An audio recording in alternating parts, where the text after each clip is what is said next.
Manako Bismillah indeed. So, yes, we're good to go now. Yes. Your mic is on? Yeah, it's on. So finally. So, technicalities work. Technicalities work, yeah. So this is the first episode with a guest, Badara. I don't even know how to introduce you. So how would I introduce you to the people? How? Basically, yeah. I just call myself a community organizer. Indeed. Because basically most of the things that I do, sometimes you'll see me in football, music, environment. Yeah. It's all like anything that I feel like geared towards developing communities, which is needed. So everything is interrelated. So, Indeed. So I see myself as a community mobilizer. Yes. Yeah. I think international community mobilizer. Maybe. Yeah. Because for me, like the way I see you is everything I want to talk about, whether it's something that you know directly about or not. So one way or the other, either you have direct knowledge of it, or you know who you can point me to. So for me, like that's, I think Dr. Sowe says the guy is a walking dictionary. I say whatever you want to talk about, but you can talk about it better. So that's why for me, obviously a lot of my concerns and stuff since I got into business, that's when I really started to get into know Gambia. So I've shared all of them with you, my concerns and everything, and the struggles we're going through, and of course. That's why it's kind of natural for me to just start with you, because one of the main things that I want to keep highlighting here on this podcast is issues, challenges that the youth face here, things that we can do here. And it's not so much about us that are even coming back doing stuff, but rather our peers that are here that maybe never even got the chance to go out and do stuff. So you and I, we go to many places, but we always come back. Yes. So. And sometimes, for you to be honest, I sometimes think, why don't you stay in France? Why don't you just stay in Belgium? Why do you keep coming back, doing all these things? And I'm always shocked at the amount of stuff you are involved in. Anyone that knows you, whenever I say Badara, they were like, they all say the same thing. Badara is into everything, is behind the scene. So it's funny. It's like maybe some people don't know you when they see you, but like, you are involved in everything, and so how, I don't know, man. I don't know. Maybe you tell me. Yeah, I think it's the orientation. Like, it's just natural. Like growing up, in a certain community setup. Like, because I remember when I was young, people would come to my dad. Like, first he was like he had cattle, rearing cattle and stuff, but he also into the business of selling cattle.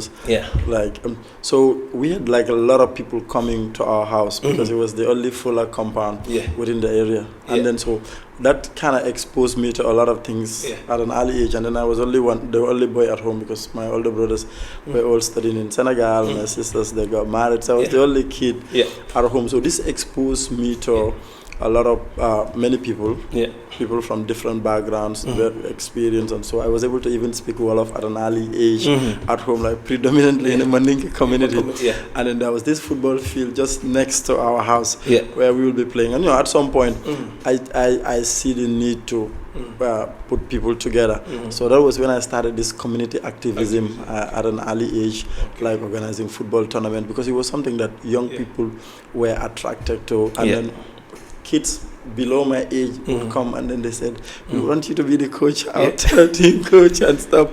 Because, I know people, and some guests will come and say, I want a football jersey because we have a local football club. I'll call my brother in Senegal, be like, can you get me a football jersey for this team? So naturally, I just see myself into community work and stuff, even after high school, traveling, coming back. I've always had that attachment with my community.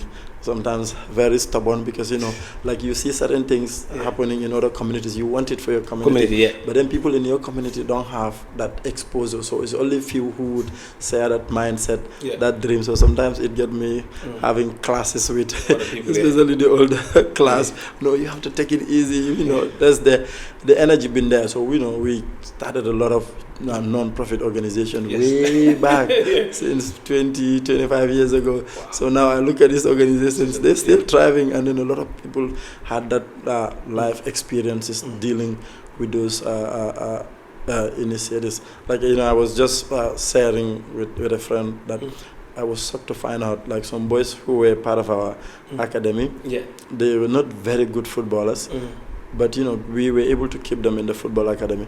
I came, I didn't see them, like, for 2 weeks. I asked, they told me they went to the back way. Wow. These are kids 15 years old. And they've gone through the back way? Yeah, this happened, like, last week. Like kids who were supposed to be in class, grade 10. Yeah, and play football. Yeah, and went, like, have this dream that they just believe that Europe is the solution and stuff. See, I'm glad you mentioned that, because this is a good point to segue into one of the things I want to understand. Because for some of us, obviously we are not community activists, we don't work in the community, but you do. This is what you spend your whole life doing, bro. So we just hear about projects, we just hear about money coming to the Gambia, this project. Like when I'm here now, the amount of cars I see with these acronyms, and this, that. How come? Have you seen a change? I don't think I haven't seen a change. Have you seen a change? Has these funds, these projects, have they impacted the youth of this country? Have they? Yeah, in some way it depends on how one sees it, but it's very difficult. Like sometimes I criticize myself, people working in the system, because that it's like a system. Yeah, it's built. I remember, like, I'll be very honest with you with this. Like, there's this. I took this blah car. You know blah car. Yes, yeah. I was coming from Geneva to Paris. Yeah, and then this guy was a former, like, who used to work with the EU and stuff. Now he has his own consultancy, working with the European Union, like doing projects in Benin and most of the Francophone countries. Yeah. So I was like, this thing is not working, like, because you people would still bring your consultants, and they will give us money, and then most of this, like, a huge amount of this money will go to administration, like driving cars, expensive cars, and even bringing consultants, like experts that you can get locally. Yeah. But you will bring them from Switzerland or somewhere else. France. Sorry, not to cut you off. One of the books I've just read literally last month, Economic Confessions of an Economic Hitman, John Perkins. This is what he literally was talking about. He said, when they say they will sign a IMF or so will sign a deal with, say, Gambia to do 100 million project, but maybe the 40-50 million would not even come to Gambia. It will be spent on consultant and stuff. So this is one of the why I'm asking you, these projects, are they actually working for the youth of the Gambia? Sorry. Yeah, in some way there is so much gap that are there. And then sometimes these projects are not participatory. Like I always tell that to people. For instance, you come to my community, you come with these big ideas and stuff. We want to build you, like, let's say a big hospital and stuff. But then my community, we have certain priorities. That we want. So because I attended one of the Ministry of Finance budget activity that they had. Like you travel across the country. You go, you see like a massive structure somewhere. The day that project was inaugurated was the last day. Wow. That project was was the last time they opened that place. For the public, or maybe whatever work that's supposed to be done there will never exist. So there's empty shells. Yeah, these people will write amazing reports. Gambians are best at writing reports. They will write massive reports and everything, send it to donor countries, take photos of the opening, and that's it. These projects will be their white elephant project. Will never change the life of anyone. Like the library that I have in Kafura. It was an old project of Governor CRS where women used to do food processing, but sustainability was a problem, and this building was left there for nearly almost 30 years. So that's the building that you turned into the community library? Everything was destroyed. You remember we had a conversation with the Visakas. We're like, well, there's a Visaka in our village in Sudol. There's nothing happens there. Exactly. Now it's, I think someone use it for money. No, they use it for political bureau. Exactly. We had a conversation about it. I wanted to open a branch there. They said they use it. This was before the election. Someone I asked in the village says, don't even bother. It's a bureau. I'm not gonna mention which bureau, but they say it's a political bureau, so they will never It doesn't matter if you're the son of the village, they will never let you have it as a business. One of the communities near my village, they have this nice Visaga structure. We were trying to work with the youths of that communities. We have the books and everything to start a community library. They're like, no, we have some young companies that want this place for a political office. And still, this is like 3-4 years ago. The structure is still there. Nothing is done there. Not being as a business or library or anything. Exactly. Imagine like a community library of such nature, how it will impact that community. So you have those things, these projects, they will come, they will imposing on people, they will not know the needs of these communities, and then it will not change anything. They come, take photos, do nice activities, and then the people there still will be there. Or sometimes the orientation is also an issue. Like people don't understand these things. Then you will see they will come with how much? $30,000 is, I know it's good money, but sometimes when you want certain projects, you can't give me 30,000 and you want a certain results. When maybe I don't even have certain orientation. Growing up, you see most of these boys coming back, they give them money to start a small business. They will work, get money, and they will use that money to go back. Like I lost a neighbor through that. He came, he was given some money to start cement business, but the orientation was not there. We tried talking to him, and then one day early morning he put the money together and then left, and then a few weeks later he died in Libya. And then you see those things happening. I think there's a whole lot of changes needed. Our education system is very ancient. A whole lot of stuff, structures in communities that we need to prepare our kids at a very early age, build that entrepreneurial mindset in them. You know, you see kids like who are very good at coding now having international jobs. We talked about it. Why can't we integrate those things? That's what I'm saying. In our school curriculums. These are the things I'm seeing, and I'm thinking. But schools don't even have computer labs. That's what I'm saying. What's stopping us from having a computer lab for every school? The government can do this. Governments 100%. Are never broke. They can actually do these things. All these cars, these big cars, these project cars. To think that sometimes all it takes is maybe the cost of one 4x4 that you see running around. That alone can furnish 5-6 IT labs in 10 schools in the provinces. But it's not happening. This is what I'm thinking. These monies that are coming here.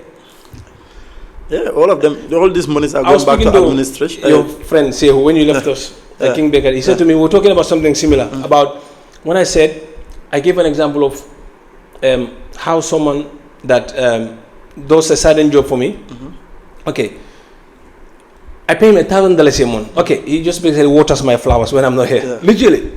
He came to me and said, he wants me to lend him, he wants me to pay him in advance for 8 months because he wants to buy a lawnmower. Because he's a gardener.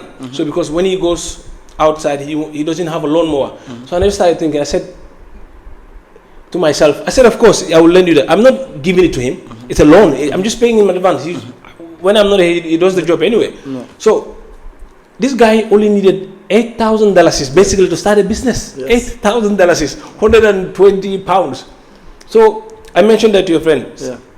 So he said to me, and I said, I wish we had funds to support people like this. How many more of these people are out there that need about $10,000 to start a business? And he says to me, there are actually funds for this. But these funds don't get to this kind of people. He said, because when these funds come, they get to people who do not need the fund. But then they are connected. So they get those funds. But how do we change these kind of things, Badara? How? I think the leadership is very important, and continuous advocacy. It requires a whole lot of stuff. The people in these positions needs to be honest to themselves, because at the end of the day, sometimes some of this project money we cannot even, like, they will come spend 2, 3, 4 years, and the people who needs this will not have access to this monies, and then these monies would go back. Or there are in situations where you have to divert because the money came for something, you didn't use it for that, and then they receive proposals for this kind of thing. For what the money is going to be used for. And then they will have to divert the money into something else. Say, okay, there was this excess. So okay, where for me though, where does the problem lie? Does the problem lie with the system that is designed for the money not to be impactful here in Africa or Gambia, or is it that our people, our brothers and sisters who are supposed to help implement these projects, make these monies useful, where does the fault lie? Is it with the system that it brings the money, or the people that are supposed to help get the money to where they're supposed to get both. Like both, because sometimes this thing would come, the way it is built, they will set up certain criteria that the people that needs this money would not have access. Yes. Or another thing is the people within inside. There's so much corruption in this country. It's like one of the oldest commodities here. That too plays a major part in these things, where the people who deserve this are not getting it. And sometimes the way the orientation is done is poor. You you create this system in such a way that when those that really needs this money, they don't get it. Like, I work with a lot of women group in our communities. Like, I remember one time we give them $50,000 to start this microfinance on Lumo. Women are very serious when it comes to business.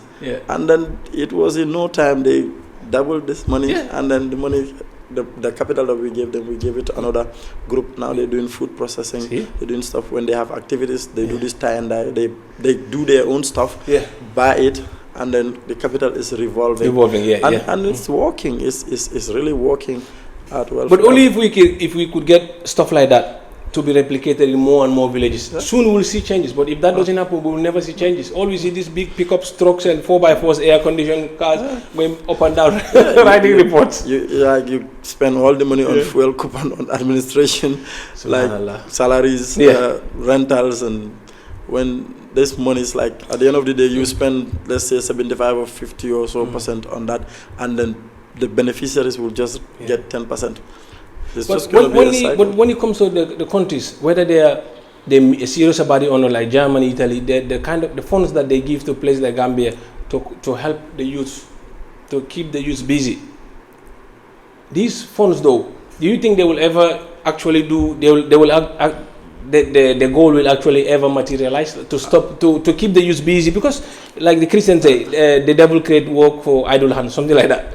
It's gonna be difficult. We have to change approach. If not, monies will come, IMF bailouts will come, World Bank fundings will come, and then it's like I said, we the best at writing reports. Like, you will spend $5 and make it seem like you spend $100. Just look at all these aid packages that our governments are having. At the end of the day, we've seen the corruption with the COVID money.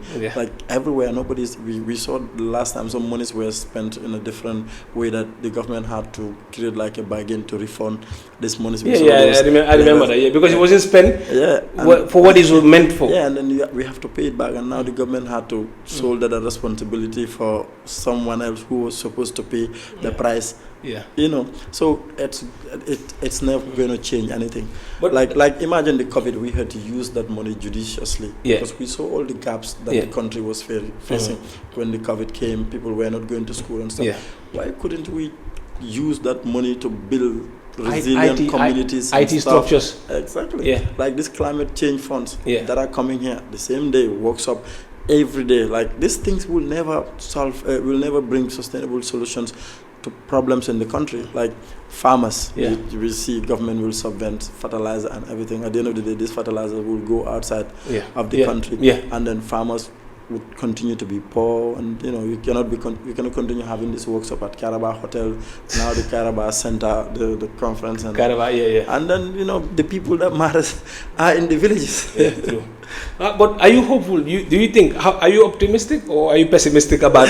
No, I'm serious. I am hopeful. I think with the right leadership, young people take up certain responsibilities in like people that are exposed, that are honest to themselves, and knows these issues, consult with people. It's not difficult. Like, we can change a whole lot of things in this country. But the leadership is very, very, very important. That's why and the mentality of the masses as well, though. For me, I think I've gone from just blaming leadership. I think the masses are also a problem. The regular people. The leaders our leaders are a reflection of who we are. They are from our homes. And everything. So it's not just the political leadership, but the political leadership is very important, because we draw a lot of inspiration from there, from our leaders. Rwanda. Exactly. Stuff. Even here, our regular leaders, like whatever they say, we vibe with those. So imagine if they had. No, I mean Rwanda as a good example. Even I mean, even here, like even the regular leaders that we have. Imagine when they prescribe to subscribe to certain things. Yeah, we follow. Yeah. So imagine like we have a leader that goes to work at 7 o'clock, shows those examples, and sort of like try to fight corruption. Because the people around you, they know these things. They're not stupid. They see you do certain things. You get away with it. They will also do it. So that's why it's very important. Like we start building from the bottom up, like to help a lot of our young people change the system. Because if not, it's just gonna be we're just gonna go round and round. And it will never change. We're just gonna get few people who would escape from the poverty line. Like if you look at in the Gambia, more people gets into poverty than like the number that goes out of poverty. The margin is huge, and this been here forever. And then I know like education has changed a lot of lives in this country, but if you look at the percentage, still more people get into poverty than the quality of education seems to be on the decline. The last results from the it has ever like been going down every year. There's no standard. But with the availability of technology, and of course we know the challenge with the internet, but still there's more, regardless of the challenges. I think we should definitely be way beyond where we are now when it comes to the quality of education. But look at Senegal and stuff. Look at the kind of stuff they're doing. Look at the kind of projects that are happening in that country. So it's like sometimes I do think that in fact, I think this is a fact that Senegal, they are not like how do you call it? They're not like Nekusu Morom. Of course. I don't know how do you. We're not on the same league as them. I know. It's like, but if they're doing these things, what is stopping us from doing the same things? We can even do better. So leadership and people, that's what I put it down to. But especially leadership. If you have the right leadership, there's so much that you can do. Can change, as a people. Just I saw not long ago the Basket League Africa. In Senegal, there was a Senegalese team going to play finals with an Egyptian team. So there was this friend from Mali who commented. He was saying, "No, we cannot allow Senegal to take this one," because he was making reference to the football, the chant, and 1 year, how many trophies the national teams win? So that was what he was saying. We can also, but you look at it. It all boils down to the leadership. I saw not long ago the government supposed to build about 26 stadiums.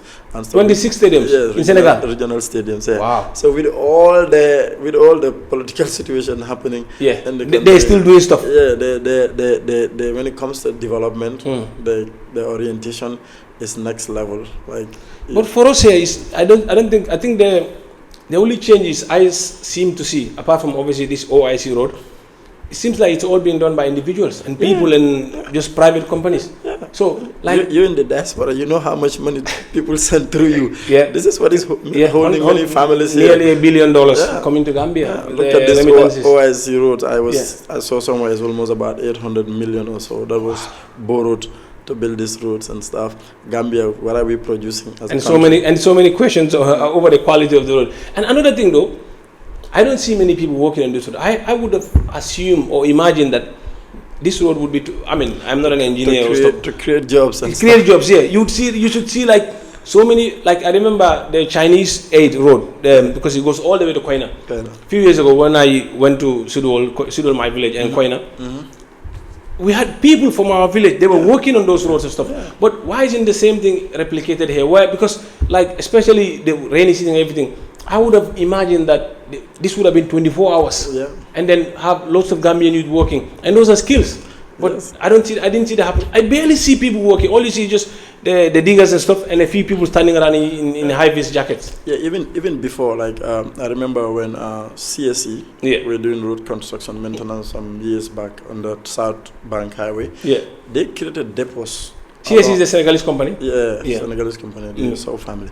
They created these depots where people, I know a lot of people that learned how to do welding. Exactly. And all those stuff. And even after they left, these people they carry those skills with them. They were having those skills. Thank you. The Karafi Road Construction Company. So I saw similar stuff happening there. But sometimes I don't know how they write these contracts, and Because there's no locals. Maybe I hope not, but sometimes you don't know where the problem is, and you know, like when you have infrastructure development, you expect people to learn skills, it create jobs for people. Yeah, but it's a problem. You see how these roads are even built. Even someone who doesn't even know anything about engineering, you start having questions. Like the height of the road, the lack of pedestrian crossings. That's what I said. And stuff. You know, because we've seen the Sowe road after it was done. That is when we started having a lot of floodings because the road was so high. Water was struggle to cross over. Initially, it used to, but you know, there's a conversation. So another day, maybe at least with the OIC, I've noticed that they've made allocations for the water. Maybe that's what people will have to. I don't say any other way because, bro. So in some of the areas there was like a meter high. I remember the former president was saying, you know, you give money for these projects like permanent secretary takes, minister takes, director takes. So at the end of the day, just 5 or 10% will go to the road. I remember saying when he was explaining why he does something to some of the people. He said this is some of the stuff they do. And in some instances, you know, you give the devil its due. Most of the people that he had issues with when it comes to finance, some of them have done something. No, 100%. They all done something wrong. You know, we've seen all these commissions how. And one time he said as well. He said sometimes he doesn't say the reason why because of how close-knit we are as a community. But when you look at all these reports, these commissions and everything, you know, the Jana Commission, you see most of the people that he went after they were different from his political opponents, but the government officials, most of them, in one way or the other, they are at fault in some way. So somehow, but these things are all a hindrance to the advancement of the country, and they are robbing the youth because most of these things they're taking away. They're actually taking it from the youth. Look at, I think someone was just telling me the recent World Bank report that I think only 2% or so above 65 or so. Say who sent me a report. I have it somewhere. And then this recent report, like almost how many percent of the population are below 25? Like just like you going to Basse in the morning, like early morning, you see kids going to school. You do that. You imagine like what are we creating for these people? Like how many young people are graduating every year that are sitting at home doing nothing, and then the school system don't even teach them the right skills to be self-employed, to be able to create employment. Like look at the Senegalese, bro. Yeah, the Senegalese are entrepreneurial. Wow. Bro, they have that entrepreneurial mindset at an early age, that they would know how to do certain things. We were having this conversation on the way that, you know, now there are people in the country that are having 2 jobs, like medical students and nurses. Because initially, those are unheard of. But today, some young people, some see the needs to do 2 jobs and stuff. The government can create those kind of platform, that enabling environment, you know, where we teach young people at an early age, different from what you're just learning at school, but you have a side skill. Side hustle. Like coding, you can do coding. You can do other stuff. Like, I know graphic designers that I work with in this country, just simple graphic design. They earning more than some directors are earning. My business, we used to do all our graphics and stuff in the UK, and sometimes we contact them to someone in Brazil, Pakistan. Until someone, one of the bureaus that we work with, they did some graphics. That was so nice. I said, who did this? He says, Gambian company. He gave me the contacts. We've been working with them since, so we have them on retainer. They do everything for us. Look at India right now. A lot of Indians. I'm gonna get those people to sit down here and talk because, bro. And I work with a lot of graphic designers on our projects with ST and stuff. You pay them a lot of money. Of course, to do these graphic designs, you know. Like, look at how many Indians will be writing to you online. Offering you to I every day. Because I have some of their numbers still. Train the people and then they're doing a lot of jobs, international jobs, while they earning a lot of money at home. I've worked with designers from Pakistan, India. I still have their numbers. Even Nigeria, now you have a lot of young Nigerians doing this online job. Guys, work on. Last time we were at the airport together. We were talking about the Google Street Code, something like that, which I said, I've been using it as well. So what's that project like? What has it done basically? The government we had issues with the Ministry of Communications when it started, because we facilitated it, did all the negotiations, came here, because initially they didn't even have a clue, because I remember this time at the immigration, some of the engineers from Google needed clearance to come. I remember the deputy director was like, what would the immigration benefit from this? Really? Yeah, but then I was so frustrated with the whole process. I was like, well, maybe even myself, like beyond using the technology, who knows, the government will kick me out someday. You will see politicians taking credit for this on TV, and that's what happened, because we had some misunderstanding, and then we have, during the pilot, things just went south. But I am glad the idea was to have this, because I know the technology could change a lot of lives. Of course, even though we're not using it the way we should, but I continue on the advocacy with my partner Bakari, when we organize free trainings and stuff like that for people to know how to use this, because if not, it's just like having these tags at gates and stuff. Like, there is so much that this can do. So right now we are working with Brikama Area Council in trying to see how best we can expand it, to get more people. How far does it go into the country from Kombo? The pilot is just Banjul, Sarakunda, and some few around Sinj. It's in Bakote, because I went to someone's house. That one is in KM, at least. Look, beyond that is just Sinchu Bali. Around the Sinchu area, Sanchaba area, sorry. I had a funny story with one of my Sarawale people. So we went to his house. He was trying to give us direction. It's in the middle of Bakote. There's no way on earth I could have got there by direction. Bro, nee.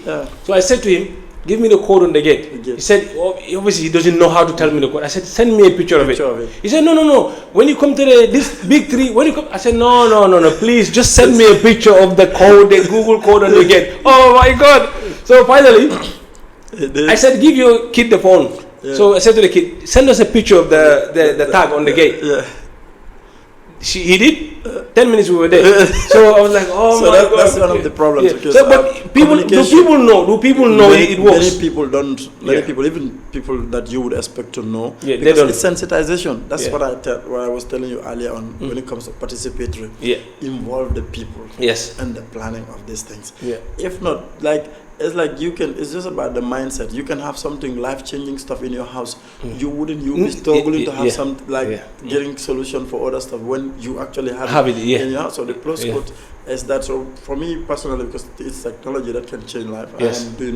I'm doing the advocacy, training more people to understand it. People have it in their houses, they don't know. During the COVID, I remember we trained a lot of delivery companies. Because then when people had COVID, they would call and just the regular giving direction. Come right, there's a fuller sub there. Maybe the fuller sub is not there anymore. So it's difficult. So even the fire service, imagine. In the middle of a forest, there's an accident, or maybe in a community where a kid had an accident. They don't know how to get there. So good point. That's a good point. Even when we were working on the framework, even we were even working with them to create this hydrants where they can get water in case of emergencies and stuff, to locate all those things, to make it visible on the Google map. And then when it comes to the business aspect of it, technology is a serious development enabler. Indeed. Because 100%, bro. There's so much that hinges on it. Everything hinges on it. Gambia, if you look at the budget allocation, the communication ministry received the least or whatever. But then look at the highest paying tax entity is technology. Africell. Exactly. And all these tech companies. Exactly. So imagine there's so much investment in technology, young people coming up with applications, developing apps that can change people's life in this I don't know if this is true. And even export it. But someone said to me just 3 days ago that Africell pays about $100 million a month in tax. Could be possible, but I know that they are the highest taxpayer. So technology. So you would think that the powers that be would wake up and smell the coffee and say, look, let's invest in technology. Build tech hubs in the country. That's the point I was about to make. Build tech hubs, invest into technical and vocational education. Look at the skills sets in this country. Like, for instance, even white ceiling. It's now that you have Gambians doing it. You go to most of these estates, see. Most of the people doing most of these jobs are from Benin and in this country. Yeah, 100%. GTTI, let's invest in. Let's just stop talking. Let's invest in it. Bring experts. Yeah. You have Gambians who can even do this outside, living outside, or even other expertise that are not Gambian. Bring them. Let them train the workforce. Build the talent pool. 100%. Imagine how many people, like, what can that do for our country? That point you mentioned about bringing Gambians, there are Gambians that are doing incredible stuff out there, bro. Yeah. But where is the incentive for them to come? The government thinks that those people, see, there's a lot we have to talk about. Like, sometimes I just don't understand, because there's Gambians out there that are doing incredible stuff. You know, look at Dr. Sowe. So the Gambians, but we need them here. I don't know. We need that diaspora investment or engagement beyond that MSDG project that we're giving to the diaspora. We need to create those units in the country where the diaspora come and do stuff. Exactly. We need to create those serious units within the government, give them that enabling environment. I remember, we had a friend who is a top Google engineer. He was telling the head of states it was like the need for us to get those Gambians working in Google, Facebook and stuff. And now they can even we have a few now. We have a few. Yeah, they can even stay here and be working for those companies. But you have to create that enabling environment for them to create that infrastructure that that can attract them, have that diaspora investment, whatever office, engagement office, like how you have it in Senegal and other places. You get people with ideas from the diaspora come. Why can the government should support them? Support them, give them. Sometimes these people, they don't even need the money or anything. Just the environment. They just need that support and stuff. But just even to create a business, that alone would frustrate you. Look. When I was starting my company, I still I have the message till this day, because obviously I had to contact Central Bank to know what the requirements are to get a money transfer license. One of the first person actually whose number I was given, I messaged him and said, "Hi, I'm Muhamed Tunkara. I would like to talk to you about obtaining a license for a money transfer company." His message, he said verbatim, he said, and I quote, "Send me credit and we'll talk." That was the last we spoke. Exactly. Well, I didn't respond. He said, "Send me credit and we'll talk." Exactly. This was his response to me. Imagine that should have been like we used to have like a website where all those information should be there. Yes, you want to go to Kenya? They have a government website, functioning website with even WhatsApp numbers. That you apply your visa. When you apply your visa, they look at the eligibility if you required or not. Then everything is done online, and then they send it to you because they know when you're arriving. They ask your information, you upload everything. The next minute you get your e-visa, you print it. But you come to Gambia at the airport, I saw you crying the last time because you have a Gambian passport.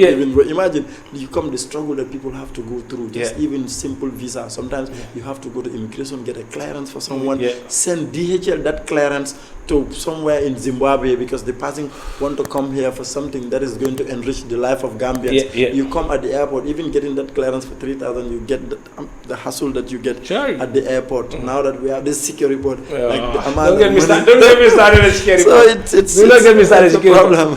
One of the last times I was at the airport, when I came, they took me into that small room. They took me to that small room. There was this British lady there. She had 3 laptops. They're second hand. She's doing a project, as many of them do. What tourist would bring 3 laptops?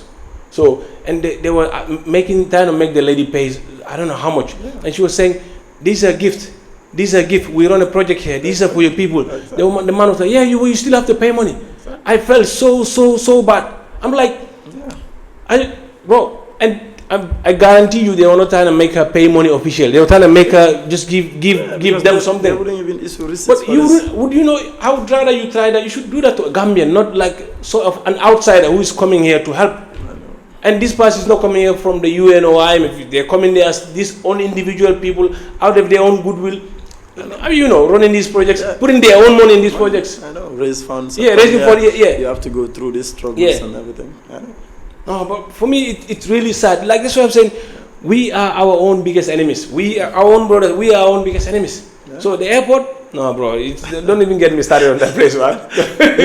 It's all over. It's really sad. It's really sad. But hopefully, some days with the right leadership and a lot of mindsets can be attitude changed. as well. People have to change the attitudes. We have to. I hope what we are doing here, maybe our mates, our younger ones, if they watch this, they hear from people like you. Hopefully, this will spark something in their brains. Yeah, a lot of times we could do better. Like, how do you even survive in the Gambia? So That's me. So for me, my motivation, you know, I know it's very tough, but then, you know, what I'm used to motivate myself is like, you know, we all have the options. I know even sometimes the president will tease people that most of the people coming back are job hunters. So, you know, that's a different conversation. Like, indeed. People can stay there, live, enjoy life and stuff. You don't even, but for me, what I tell people is like, the change has to come through someone. Like, the change, the benefits that we're enjoying somewhere. Well, done by people. Who took those sacrifices. So are not around anymore. So for us also, like, life, we should have a bigger purpose in life. Than just ourselves. Than self. So hopefully some days, most of the things that we do here, at least in our very own ways, can bring some little changes in our communities and stuff, and then it can lead to bigger changes. Like when I have this, I do have these classes in my communities. Like it's not easy. Sometimes I tell the people, like, I don't have any child. Like directly, I don't have any child here that is enjoying some of the things that we're advocating for and stuff. And most of the time, this is your money, your connections, and everything that you put in. But you know, sometimes people don't understand. Whatever you do, they think you're getting $1 million. And they take it for granted. Frustrating and stuff. But like for the football project that we have right now, I work with my partner in Germany. Now he also have football academies here. We organize this tournament. These kids, if they are not playing at this football field, because I take it from myself. We would be in the bush hunting or picking fruit unsupervised. Anything can happen. But at this academy, because kids are just so attracted to football, we tell them, like, we even pay school fees for these kids. To keep them on the state and narrow. Them, like, you come, you don't go to school, we kick you out. At the end of the year or end of time, you bring your results, we compensate them, like give them books and stuff to encourage them. So it's so, like, it's so beautiful. You see how like 7 a.m. these kids are already at the football field. Discipline, 7 a.m. because if you're going to the afternoon shift, you come in the morning. They train 7 a.m. They're training up till 10 a.m. Some will come with me to my house to have breakfast and so. But the brotherhood, the camaraderie, like, it's so beautiful. Because so I look at this kid, I'm like, if these kids are not playing football, what would they be doing? Probably causing mischief. This is how they get into drugs and substance abuses, like a whole lot of stuff. You know, they get this peer influence, thinking wildly. Like at the end of the day, like I told you, the kid who was with us at some point stopped coming within a short period. Backway journey. So but we try to keep them, tell them, go to school. When you go to school, there is nothing that you cannot achieve. Absolutely. And sometimes we give them a lot of examples. Like Sadio Mane never had what you had, what you're having right now. But look at him where he is. He is a huge inspiration. And all these people, that's what I tell people back home. Like, you're from this community, come back. Sometimes me, I'm a regular person. They see me every day, but they see Muhamed Tunkara is from Kafuta. Like, you come, you tell them, you know, the things that you're doing here, this was what I was doing like 10, 20 years ago. But today, I'm a manager at a bank. You take these things for granted, or maybe, but this is like mentorship. You tell this to these kids, it changes their lives. Because me, I remember, like, as a kid, look some of the people that I was looking up to, some of the things that they were sharing with me, they didn't even know how impactful I agree. Growing up, I want to be like them. I bring other boys in the neighborhood who were very good footballers, but because of disciplinary issues, not because they were fighting in the football field or stuff, but they didn't take it seriously. And then they didn't go, so they'll be sitting here, Kima down football, football and things like that. I tell them to come and tell this to the kids that they messed up. They had a chance, They had a chance, but they messed up. But today, this kid even having a bigger chance because they have football materials. They have it easy. You donated us many times football jerseys and stuff. So this is good for the kids because they know someone is 100%. Out for their welfare 100%, and stuff. And you know, they focus. They watch football games outside. They have inspiration. They look at these people. You know, they see Sadio speaks Mandinka. They see themselves. Exactly. They see themselves. This is me. Like I can be bigger than Sadio. I can tomorrow. So it's huge. It's massive. So that's why the power of mentorship.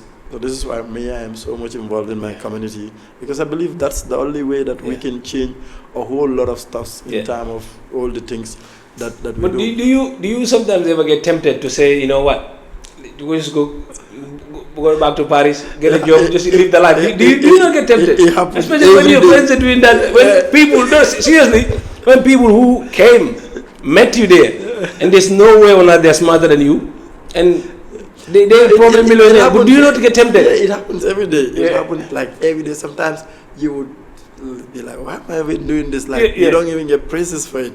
But, you know, sometimes you get it frustrates you. Like, people that you even helping would think like differently. They frustrate you sometimes. You're like, okay, you go to Paris, you enjoy all these croissants. You know, like, all this, like, no matter how bad or whatever, but it's still better than here, you know what I mean? You're like, why am I doing all this, dealing with the internet outage, you know, electricity, getting frustrated. Good point. When there was once I saw a post on Facebook, someone, I don't know who wrote it, I literally do not know, I cannot remember, about saying, oh, these people that are coming from outside, like some of them are bin collectors, some of them, I was like, this is the most ignorant post I've ever seen. Use those words. But look, even if someone was collecting garbage in Paris, the purchasing power is higher than here. Are those not the people that are sending hundreds of millions of dollars to Gambia? Are those not the people that are sending the pass every single week? Go to the Western Union Bureau in the West. Bro, the people that you see, your own people that work and go and send you what business do I do? Monitor as well. 99% of customers are just regular people. Exactly. They're just regular people with regular jobs. They get paid weekly, monthly. They send it all to Gambia. So how can you come on Facebook and diss those people? Those are people that were running this country. I remember a Congolese asked this question from 2013 or so at work. Like, how much do I send every month? I was like, it depends. So it was like, give me an average one. It was like, what? Exactly. It was like me. I said, only once a year. I said, what? See, he said, hey. He said, me. It's me. I said, once. What's the population of Congo? 10, 20 times more than Gambia. But you know, Gambia, last I checked, we are the 4th largest receiver of remittances in Africa. That is the one that goes through the regular channel. Regular channel. The black market. Believe me, some people think it's even more. More goes to the black market. So when you look at that, Gambia, a country of only 2 million people, and the power, the amount of money they send. You look at countries like Congo. So many millions, Angola, all these countries, they virtually send nothing. They virtually said nothing. So she was like, she said money once a year. I'm like, no way. Like, we said, but it's not like they don't have family. They do have families. Exactly. But we are cut from a different cloth. For us, you have to look. Orientation. For us, you have to give back. You have to look after the family. You have to send the pass. But for those people, they're like Nigerians and the Congolese. They don't have the South Africans. They don't have that. So it happened all the time. Like you know, you wanna go stay there and stuff. But at the end of the day, like I said, if certain mindset for me, what I'm enjoying there was fixed by someone. So to be honest, you know what? I remember. I think it was at the Canadian embassy one time when we were doing this UPR advocacy. The officer was like, "Why are you doing what you're doing?" I was like, "I just want my community to be better." Like I'm trying to push for all these policy reforms and stuff, you know, engaging you, because I want to leave my community better than I found it. True, and 100%. Hopefully someday, you know, like someone has to do this. 100%. At the end of the day, the courage to just give up is very cheap. Like you can go and stay there, but that's very cheap to me. Like I agree. Yeah, but you know, like, and these things, the small things that you do, these projects, you see they're life changing. You see the people involved. These are regular people. These are people that you know. These are your neighbors who went to school with their parents or their uncles, brothers, and stuff. And then you see some of the things it always happened to me. I'm like, okay, let me just sit back and stuff. But you cannot do it when you see some of these things. True, very true. These are simple things that you can do to bring those change. Like imagine buying a football for like 30 kids in the neighborhood. Like every day you see this in the morning. They come. It's giving them purpose. You cannot give up on them. Exactly. You cannot give up on them. You cannot give up on them.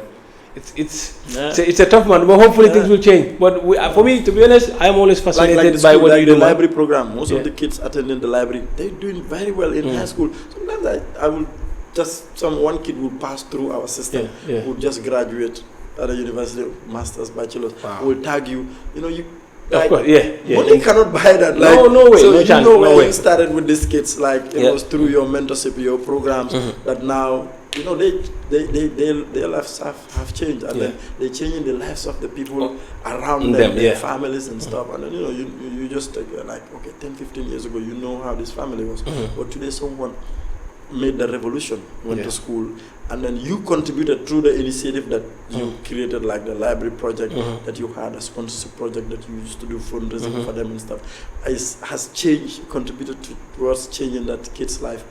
And then it's so beautiful. And I believe, of course, you know, this is small. You cannot put a price on that. Exactly. You cannot put a price on that. It's what I'm just hoping that we see more and more people like you, man. I genuinely hope. And you know what? For people like me, myself, I know. Sometimes, like, obviously, as you know, many people come here and start a business for whatever reason, they get frustrated. Not that the business doesn't work, they get frustrated with the system and go back. Sometimes I even ask myself, because remember, if you're in Europe or America, you're thinking of coming back home to start a project, but you see your friend just came back with so much frustration, that puts you off. Of course. So that puts you off. So for me, when I tell even some of my friends, oh, I want to move to Gambia be a whole year, they'll be like, what?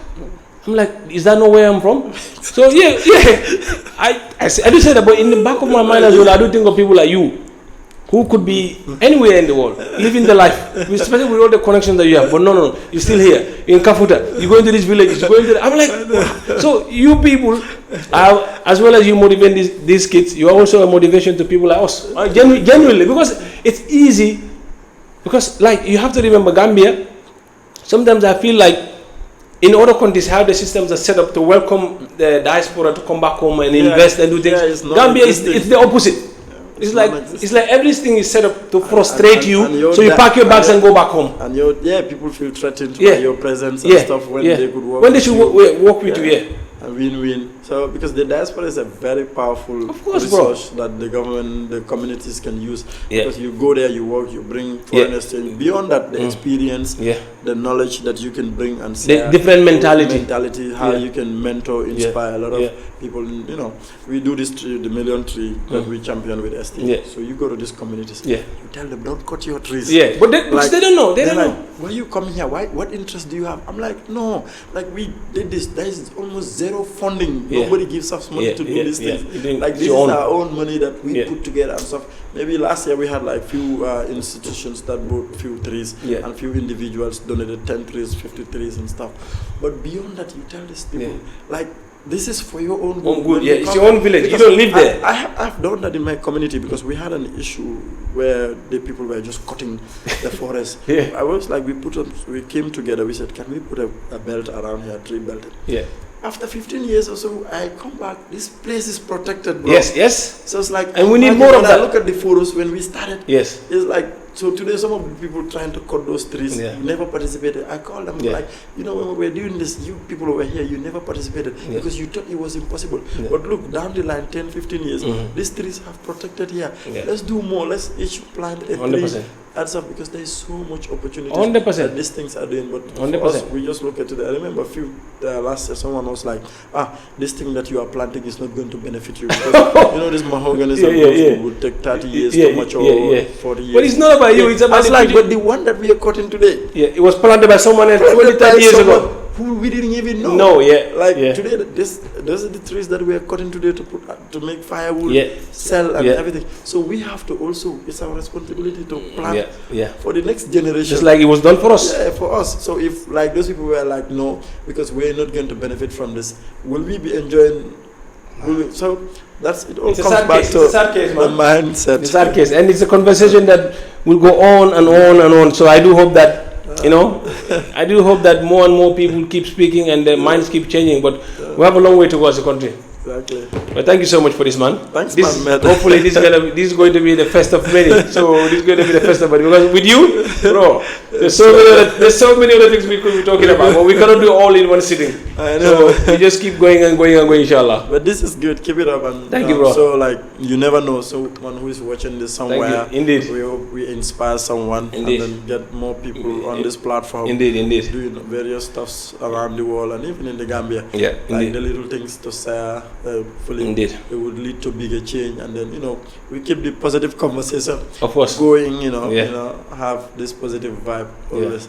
I believe it's going to change a lot in the future, and for the greater good of our communities. Indeed, because there's so many incredible Gambians out there that can do so much, that are already doing so much out there, that we need for them to come, or even if they don't come, let them share their expertise, let them tell their stories, let them tell the kids that this is what they can do. Bro, we have Gambians working for the US government. Well, look at our doctor, our favorite doctor, so that's what I'm saying. Google, Facebook, Gambians work in this place, bro. Even the FCA, one time, I sent a report to the FCA, my company in the UK. The response came from a Gambian. I was shocked. I cannot say the name, but I won't lie. I said to my wife, I said, this is a Gambian that just responded to me from the FCA. You go to Facebook, Google, everywhere you have Gambians. I was shocked. I'm still shocked. I said, a Gambian just responded to me from, like maybe your classmate or stuff and it's someone's classmate just responded to me. Someone probably born and raised in the Gambia, just like some of our friends that we grew up with are working in some of these places. So it gives us hope. But then again, you imagine someone like that person works for the Financial Conduct Authority. So imagine people like that at the central bank. Just imagine people like the central bank. 2, 3 of them. Yeah, imagine. All the cyber issues that we are having. Yeah, imagine all that. Imagine the cyber engineers around the world. Whatever problem we have, we have people that can sort it out. Look, your friend said one thing to me the other day when we were having tea. He said he was talking to one of his friends who's doing some incredible stuff somewhere in America. He said, the person said, bro, tubabi ñoo fini ñun Gambian ñu la gëna chapté. Exactly. We just know you pooling our resources together and using them in the right way. I couldn't stop laughing. He said, tubabi ñoo di ñun Gambian ñu la gëna chapté. It's right. It's right. Anyway, this is a good place. So, but thank you so much, Badara. Thanks, man.